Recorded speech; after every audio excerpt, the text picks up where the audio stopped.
The observation deck was quiet except for the soft hum of the life support system. Commander Teo stood alone, looking out at the endless stretch of space beyond the glass. The diplomatic vessel Hanara floated near Veltaris, a moon that orbited a massive gas giant with swirling clouds of orange and purple. The moon below was covered with green forests and tall crystal-like structures that belonged to the Veltarians, an alien species that looked like large felines standing on two legs. Their fur was silver and gold, and their eyes were big and round, always watching everything with great curiosity. Teo had been assigned to observe the first human to land on this world, a man named Dr. Ji-Woo. The human was a scientist, sent to study the Veltarian culture and biology. Teo was curious about how this meeting would go. Dr. Ji-Woo had arrived at the Veltarian settlement 3 days ago. He was a thin man with dark hair and kind eyes. The Veltarians seemed interested in him, though somewhat confused. They had never seen a human before. The aliens were advanced, with technology far beyond what humans had created. They had machines that could do almost anything, buildings that floated in the air, and food that came in small packets containing all the nutrition a body needed. Yet something was missing from their world. Teo had studied their culture reports. The Veltarians had everything humans dreamed of, but they seemed tired. Their young ones, called cubs, rarely played or laughed. They ate their food quickly, without joy, as if eating was just another task. It was noon when Teo first noticed something strange. He was watching the settlement below through the observation screen when he saw Dr. Ji-Woo sit down outside his temporary home. The human had a small metal plate and a bottle of water. He began to prepare his lunch right there in the open. Teo leaned closer to the glass, his interest growing. The human took white grains from a container and put them on the plate. Then he added green vegetables and pieces of protein. The smells must have been strong because Teo could almost imagine them from up here. But that was not what caught his attention. What made Teo watch carefully was how the human did everything so slowly. Ji-Woo did not rush. He arranged the food carefully on his plate, looked at it for a moment, and then he began to eat. Within minutes, young Veltarians started to gather. At first, it was just one small cub named Kibom, who was probably 5 Earth years old. The young alien approached the barrier that separated the human living area from the Veltarian settlement. Kibom's big eyes grew even bigger as he watched the human eat. Then another cub came, then another. Soon, there were 12 cubs standing at the barrier, watching Ji-Woo eat his lunch. They did not move. They did not play. They simply watched. The human, aware of his audience, smiled at them and continued eating. He seemed happy, almost peaceful. Teo found this behavior odd. The cubs should have been eating their own food, their nutritious meal packets that provided everything their bodies needed to grow strong and healthy. Teo used his communication device to contact Dr. Nari, the head of the scientific team on Veltaris. She arrived at the observation deck within 10 minutes. Nari was a smart woman with sharp eyes and quick thinking. When Teo showed her the scene below, she immediately began taking notes. "This is unusual," she said, watching as more cubs gathered around the human. "The cubs are ignoring their food distribution time. Look, their meal packages are sitting untouched in the feeding area." "What do you think it means?" Teo asked. Nari did not answer right away. She continued to watch, her eyes moving between the human and the cubs. "I am not sure yet," she finally said. "But we should document this behavior. We should observe carefully what happens next." For the next hour, the cubs remained at the barrier. They watched Ji-Woo finish his meal. They watched him clean his plate. They watched him take a few steps and sit in the shade of a nearby tree. Still, they did not leave. It was only when an adult Veltarian, an elder named Min-Ho, called them away that the cubs finally turned and followed. But even as they walked away, they kept looking back at the human, as if they expected something more to happen. Tayo and Nari exchanged glances. This was strange, but it was also interesting. The human had done nothing special. He had simply eaten his lunch. Yet the cubs were completely fascinated by him. That night, Tayo wrote in his report, "First observation of human subject Dr. Jiwoo shows unexpected effect on juvenile Veltarian specimens. Recommend continued monitoring." The next day, the same thing happened. When Jiwoo ate his breakfast outside, the cubs appeared. When he ate lunch, they gathered again. By the third day, it was not just the cubs. Some younger adult Veltarians began to watch as well. They stood at the barrier or looked through windows, their attention fixed on the human and his food. The adults seemed confused, sometimes amused, sometimes concerned. Minister Hyun-suk, the leader of the Veltarian settlement, finally decided to visit the observation deck himself. He was a large Veltarian with silver fur that was almost white. His eyes held great intelligence. "Commander Tayo," he said, his voice deep and thoughtful. "Your people have reported unusual behavior in our cubs. What is the cause?" Tayo gestured to the scene below. Dr. Jiwoo was eating dinner now, surrounded by at least 20 cubs. "The human seems to fascinate them," Tayo said. "Every time he eats, they come to watch." Hyun-suk watched in silence for a long time. "The cubs are supposed to be eating their nutritional meals," he finally said. "Instead, they neglect their food to watch the human. This is a concern. The human has been here only a few days, and already our young are ignoring their proper diet." "Should we restrict his activities?" Tayo asked carefully. Hyun-suk was quiet. "Not yet," he said at last. "First, we should understand why this is happening. Send more observers. We need to learn what the human is doing that attracts our cubs so strongly." As night fell over Veltaris, Tayo settled back into his chair in the observation deck. Below, the cubs had finally been called away by their parents. Jiwoo was cleaning up his meal area, humming softly to himself, unaware of the attention he had received. The human looked content, peaceful. He ate as if eating was not just about feeding his body, but about something deeper. Tayo made a note to begin a full study of this phenomenon. Something was happening here that none of them fully understood yet, and Tayo had a feeling that this was just the beginning of something much larger.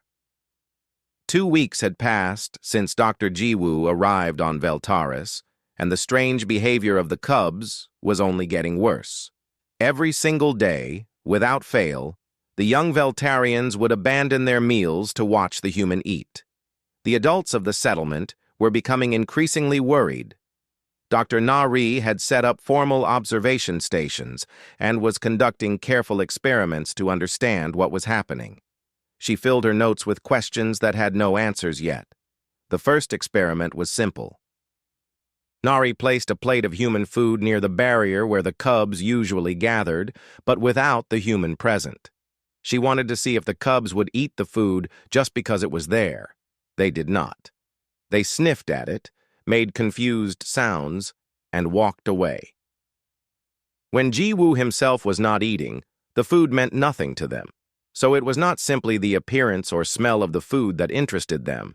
It was something about watching the human eat it. The second experiment was more complex. Nari prepared the exact same meal that Jiwoo ate, made with the same ingredients and the same cooking methods. She gave the meal to a group of cubs. They refused to eat it. They turned away from it as if it was trash. But when they watched Jiwoo eat his meal through the barrier, they pressed their faces against the glass and made excited sounds. Nari scratched her head in confusion. What was the difference? The food was identical. The nutritional value was the same. Yet the cubs only cared about watching the human eat his meal. "This does not make sense," Nari said to Tayo during one of their many discussions.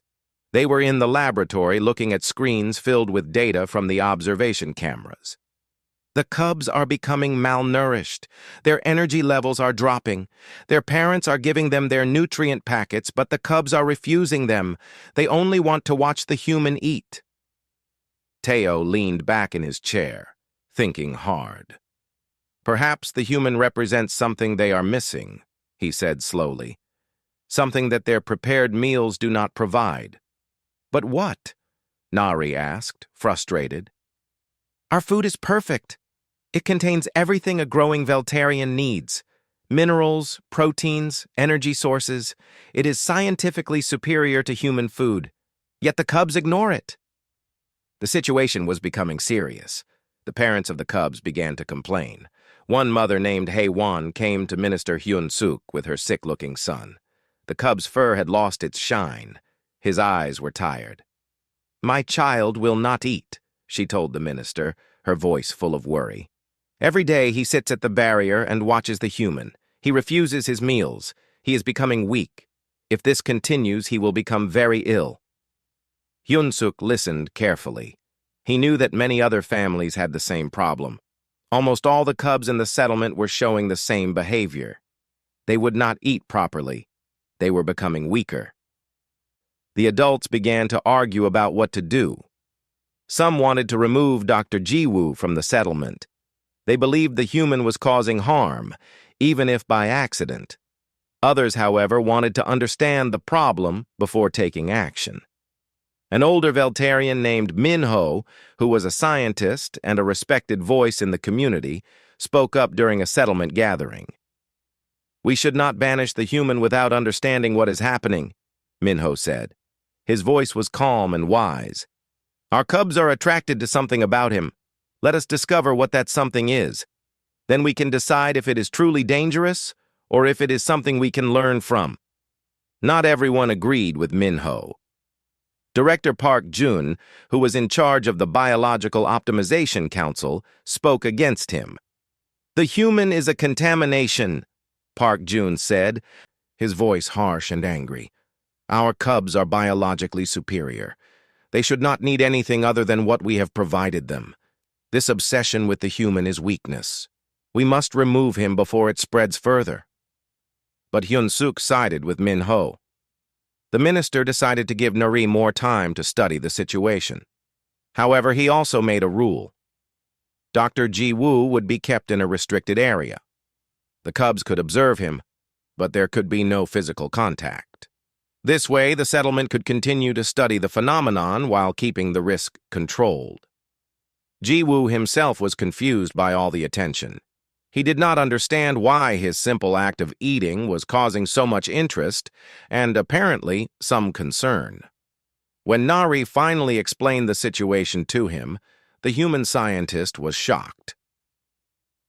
The cubs are not eating their own food, he asked, because they watch me eat? Yes, Nari confirmed. They are becoming weaker. The adults are very worried. We are trying to understand why your eating habit has such an effect on them. Ji-woo thought about this for a long time. Have you ever considered, he finally said, that maybe they are attracted to something other than the food itself? Maybe they see something in how I eat that their own experience does not give them. Nari looked at him carefully. What do you mean? When humans eat, Ji-woo explained, we do not just fuel our bodies. We experience it. We taste things. We enjoy things. We sit together and share meals. It is a cultural act, not just a biological one. Maybe the cubs sense that difference. Maybe they recognize something missing in their own lives. Nari was quiet. This idea was strange to her, but it made a kind of sense. She reported Ji-woo's theory to Teo and Min-ho. Both of them found it interesting, though difficult to accept fully. How could such an advanced civilization have lost something so basic? How could an alien human understand something about the Veltarians that they did not understand about themselves? The weeks that followed were filled with more careful observation. The cubs continued to watch Ji-woo eat. They continued to refuse their proper food. Some of them became ill. Hei-Wan's son, Ki-bom, grew so weak that he had to stay in his home. The community was dividing. Some Veltarians wanted the human removed immediately. Others wanted to continue the study. Minister Yun Suk felt the pressure from both sides, but he held firm. The truth, he believed, was more important than making a quick decision. Nari began to change her approach. Instead of just observing Jiwoo, she began to talk with him more. She asked him about human food, human culture, and why eating was so important to his people. Jiwoo shared stories about family meals, about celebrating with food, about how eating together created bonds between people. Nari listened, and slowly, a new understanding began to form in her mind. Perhaps Minho was right. Perhaps there was something to be learned here. But would the rest of the settlement agree? And most importantly, could they solve this problem before the cubs suffered permanent damage to their health? As the third week began, Nari knew that something had to change. The situation could not continue as it was. Either the human would have to leave, or the settlement would have to find a new way of understanding what was happening.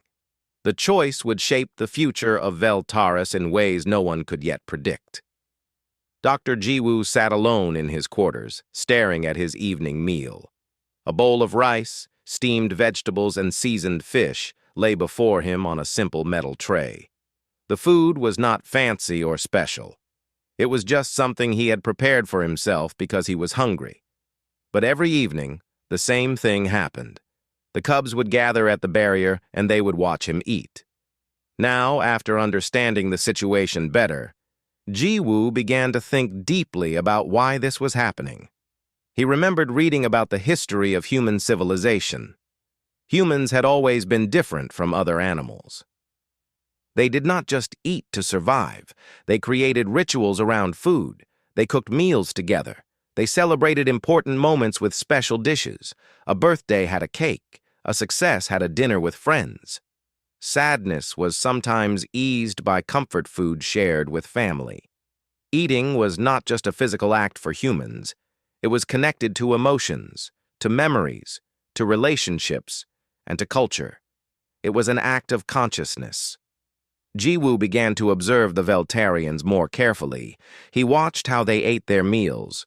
An adult would pull out a packet, open it, and consume the contents in less than a minute. There was no pleasure in it. There was no joy. It was exactly like refueling a machine. But when Jiwoo himself ate, something different happened. He tasted his food.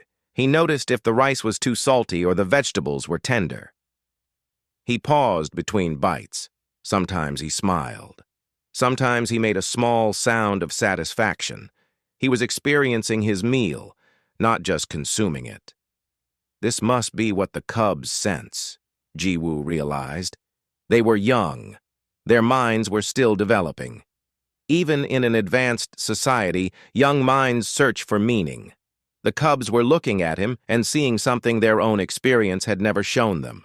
They were seeing someone who found joy in a simple act.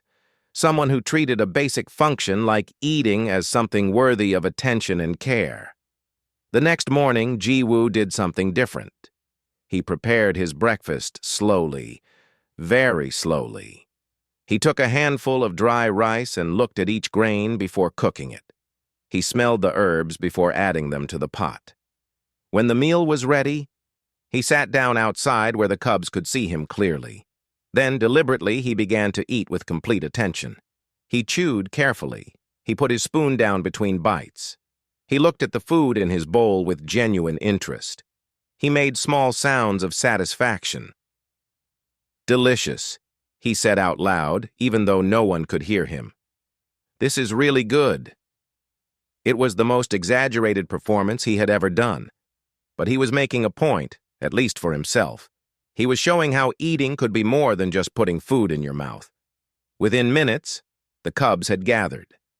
Kai Bom, the young cub who had been growing weak, was there too.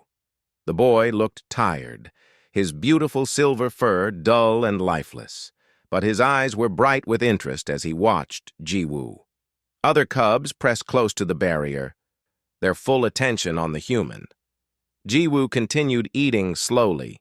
He finished his meal completely, enjoying every bite. When he was done, he pushed the empty bowl away and sat back, satisfied. The cubs made excited chirping sounds. Some of them seemed to bounce up and down with joy, just from watching him finish his meal. That afternoon, Dr. Nari came to speak with Jiwoo. She had been observing his morning meal ritual. "What were you doing today?" she asked. "Why did you eat so differently than usual?" Jiwoo explained his theory more completely than before. He described human culture and the importance of conscious eating. He talked about how food, for humans, was never just about nutrition. It was about being alive, about experiencing the world through taste and sensation. He explained that young minds, no matter what species they belong to, might need more than just physical survival. They might need to learn that life could be experienced, not just lived. Nari listened carefully. She took notes. She asked questions. But Jiwoo could see that she was struggling with the concept. It was too different from how Veltarians thought. For them, efficiency and logic were everything. The idea that meaning and joy were equally important was foreign to her. That evening, Nari returned with Min-ho, the elder scientist. Min-ho was older and, perhaps because of his age, more open to new ideas. He watched Jiwoo eat dinner, and then he asked to speak with the human privately. The two of them sat in Jiwoo's small room, and Min-ho asked many questions. "When you eat," Min-ho said slowly, "you are celebrating being alive?" "Yes," Jiwoo said, nodding. "Exactly that. Every meal is a small celebration. We are here, we have food, we can taste it and enjoy it. It is a basic but real form of happiness." Min-ho was quiet for a very long time. When he finally spoke again, his voice was soft. "I remember," he said, "a very long time ago, before our society became so advanced, we had something similar. Our ancestors would gather and prepare food together. They would share meals and tell stories. It was important to them. But as we developed technology, we decided that this was wasteful, inefficient. We created perfect food that required no time to prepare and no time to eat. We thought we were improving ourselves, but perhaps we were not." This was a revelation. Nari, who had been listening from the doorway, made a shocked sound. "Are you saying our advancement cost us something valuable?" she asked. "Perhaps," Min-ho said. "Or perhaps we are being given a chance to remember what we lost. This human and his simple meals have shown our cubs something that our entire advanced civilization had forgotten how to show them. Perhaps that is not an accident." Jiwoo felt moved by these words. He had not intended to be a teacher or a philosopher. He had simply come here to study the Veltarians.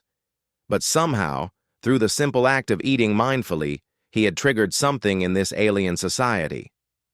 Over the next few days, Ki-Bomb became even weaker. The cub was now so ill that he could barely move. His mother, Haewon, was desperate. She sat with her son in his rest chamber and cried. The community was close to forcing Jiwoo to leave. Director Park Jun gave an ultimatum. Either the human leaves within 3 days, or they would force him to leave. But then something unexpected happened. Min-ho made a public announcement. He revealed his own memories of ancient Veltarian culture. He spoke about the eating rituals of their ancestors. He showed old recordings and pictures that had been preserved in the historical archives. He explained that the cubs were not sick because of something wrong with them. They were responding to something that their entire species had lost and needed to find again. "The human," Min-ho said to the entire settlement through the communication system, "has shown us our own lost heritage. Our cubs recognize it because deep inside, even an advanced species remembers what it once valued. Before we banish him, we should ask ourselves, why are we so afraid of remembering who we used to be?" Minister Hyun-suk listened to these words carefully. He knew that Min-ho had spoken a truth that many Veltarians had been avoiding. The decision would not be easy, but it was now clear that something had to change. and Keybomb, lying weak in his chamber, would soon have to decide whether to live in a world that valued only efficiency or to fight for a world that also valued joy. Minister Hyun-suk made his decision. Instead of sending Dr. Ji-woo away, he authorized an official cultural exchange program.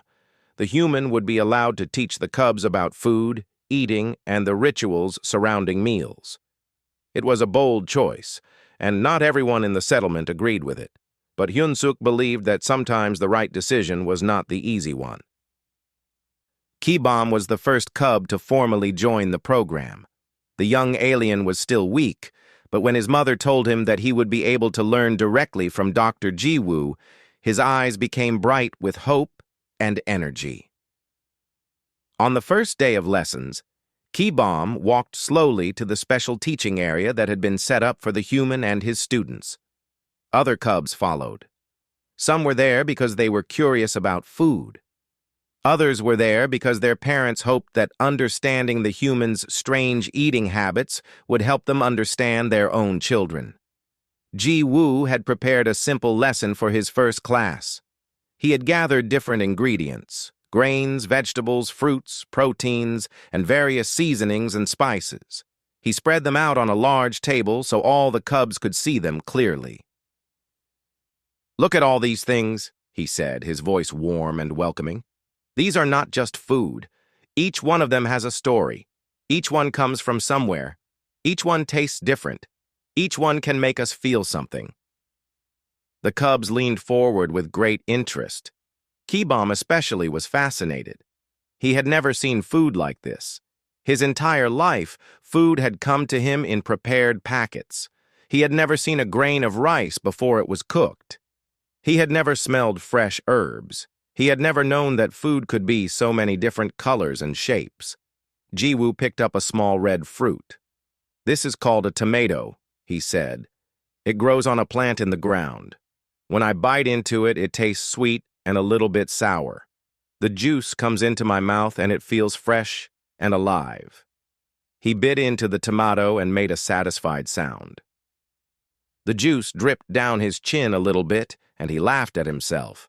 The cubs made excited sounds and tried to copy him, though their alien mouths were very different from human mouths. Ji-woo did not mind. He was teaching them something more important than the precise technique of eating. He was teaching them to be aware of the experience. Over the following weeks, Ji-woo's classroom became the most popular place in the settlement. Not just cubs attended anymore. Older juveniles came. Even some adults began to show up, curious about this strange human who found so much joy in simple food. Ji-woo taught the cubs how to grow some basic vegetables in gardens. He showed them how to cook simple meals. More importantly, he taught them to pay attention, to taste, to notice, and to enjoy. Keybomb became his best student. The young cub's health improved rapidly once he started eating properly again. But it was more than just physical health. Keybomb's entire personality seemed to change. He became happier. He laughed more. He asked questions constantly. He wanted to learn everything about how humans approached food and eating. One day he asked Ji-woo a question that revealed how much the cub had been thinking. "Dr. Ji-woo," Keybomb said, his voice curious and serious, "do you eat the same food every day?" "Sometimes," Ji-woo answered, "but I like to try different things. Sometimes I cook something I have never made before. Sometimes I eat with friends and we talk while we eat. The food tastes different when you share it with others." Keybomb's eyes grew large. "You can taste it differently?" he asked, confused. "How?" "The food is the same." "The food is the same," Ji-woo agreed. "But your mind is different when you are with friends. You are happy. You are connected to them. That happiness and connection change how the food tastes. It becomes more than just fuel. It becomes part of your memory, part of your relationships." This concept was entirely new to Keybomb and to most of the cubs. But they understood it on a deep level, because it matched something that had been missing from their lives. Meanwhile, something important was happening among the adult Veltarians. Minho had become obsessed with researching the ancient history of his species. He went to the oldest archives and pulled out records that had not been looked at for thousands of years. What he found shocked and fascinated the scientific community. Ancient Veltarians, before they became so technologically advanced, had indeed celebrated food and eating. They had had festivals where they prepared food together. They had had special meals for important occasions. Food had been tied to their culture, their families, and their identity. But as technology advanced, as efficiency became the most important value, these practices had slowly disappeared. The Veltarians had convinced themselves that emotions and traditions were not necessary. They had created a society that was perfect on paper, but was missing something real. Minho published his findings, and they caused a great discussion throughout the settlement. Director Park Jun still disagreed. He argued that those ancient practices were primitive and that the Veltarians had been right to leave them behind. But his voice seemed smaller and less convincing now that the evidence was clear. More and more Veltarians, especially the younger ones, began to think that perhaps Minho and Jiwoo were right. Perhaps a truly advanced civilization needed to include joy and meaning, not just efficiency and logic. Captain Hyan-ai, the diplomatic officer, began to work with Jiwoo on a larger cultural exchange plan. She saw the potential for this to become something much bigger than just teaching cubs how to eat properly. This could transform the entire Veltarian civilization. She approached Jiwoo with an official proposal. "Would you be willing to help us create a program?" she asked. "We want to reintroduce food preparation and eating rituals to our entire society, not to go backward, but to move forward in a new way. A way that includes both our technological advancement and our rediscovered love of culture and meaning." Jiwoo was both excited and humble about the suggestion. "I would be happy to help," he said.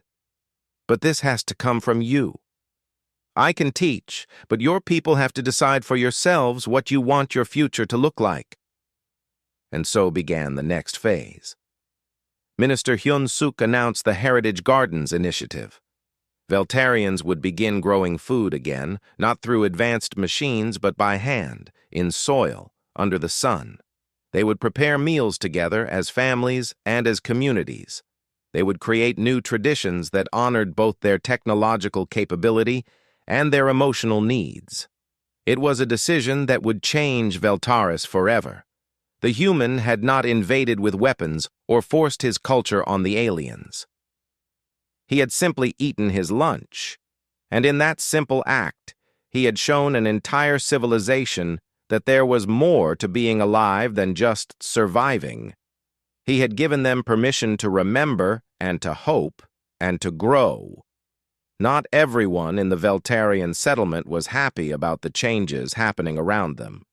Director Park Jun watched with anger and fear as his carefully ordered society began to shift. The Heritage Gardens had been planted. Veltarians were spending hours preparing food instead of using nutrient packets.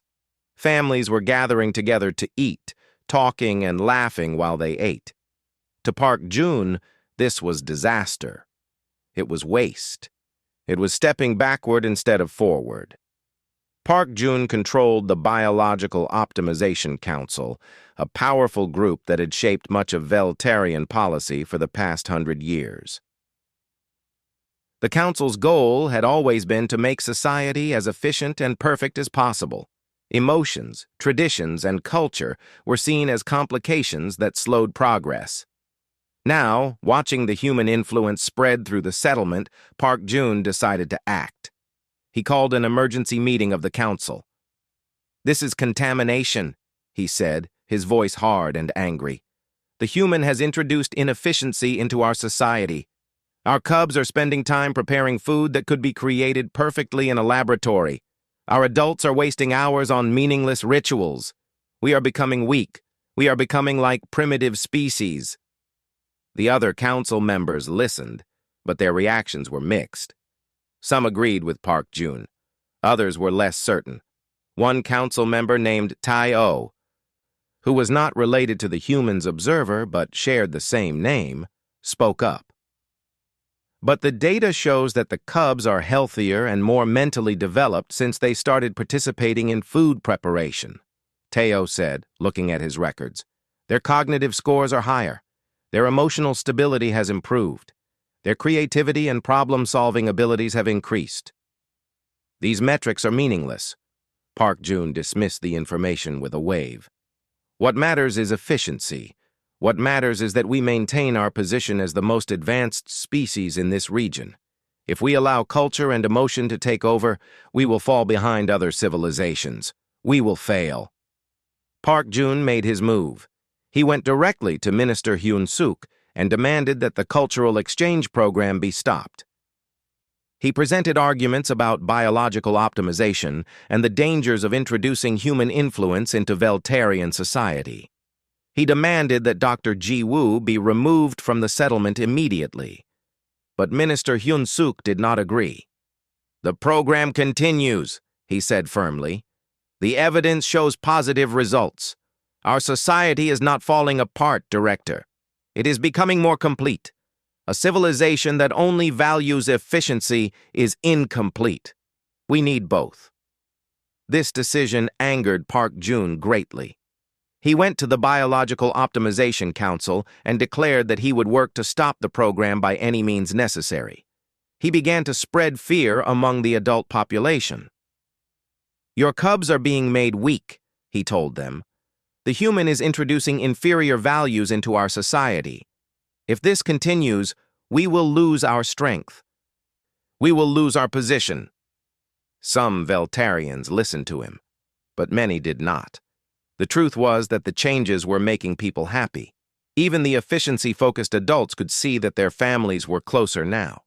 They were communicating more. They were experiencing joy in ways they had not felt in generations. Ki-Bomb, now strong and healthy, became an unexpected ally for Ji Woo. The young cub was not afraid of Park Jun or his warnings. One day, Ki-Bomb went to the public gathering place and stood up to speak, something young cubs rarely did. Many Veltarians gathered to hear what he had to say. I was dying, Ki-Bomb said, his voice steady. My body was weak.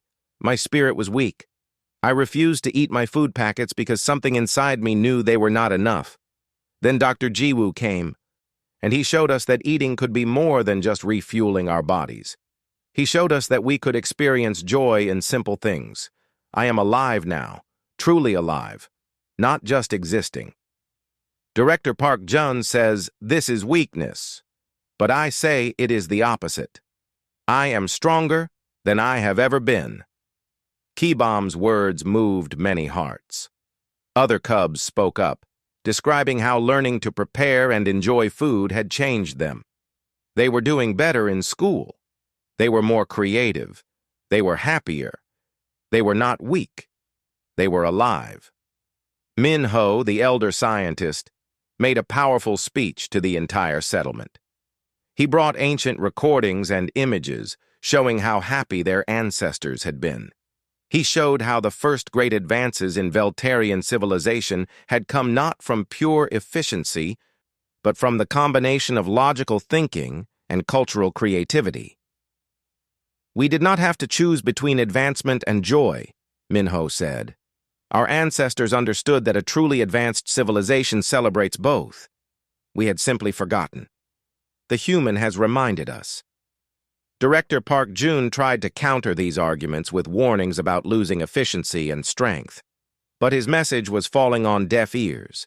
The Veltarians had tasted something new, and they did not want to give it up. Even the adults, who had been most devoted to efficiency, were beginning to see the value in what had been lost. Then, something unexpected happened. One of Park Jun's own children, a young adult named Jae-sung, spoke against his father's position. My father fears change, Jae-sung said publicly. But I have watched the cubs learn and grow.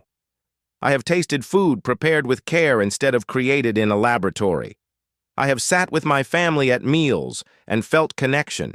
These are not weaknesses. These are strengths that our civilization needs. This was a shock. A family member publicly disagreeing with director Park Joon was rare and powerful. It showed that the change was not just coming from outside, but was growing from within Veltarian society itself. Park Joon's influence began to weaken. The council voted to continue supporting the Heritage Gardens and the Cultural Exchange Program. Several council members even apologized for having supported Park Joon's arguments. The Biological Optimization Council would continue to exist, but its focus would change. Instead of trying to eliminate culture and emotion, they would work to integrate them with efficiency. The goal would be balance, not the triumph of logic over all other values. Ji-woo watched all of this from his teaching space. He had not intended to cause this conflict, and he felt some sadness about the division it had created, but he also understood that this conflict was necessary. A society could not change without some resistance and struggle. The fact that the Veltarians were choosing to move toward greater meaning and joy, even when it was difficult, showed the depth of their commitment. Minister Hyun-suk approached Ji-woo one evening after a day of teaching.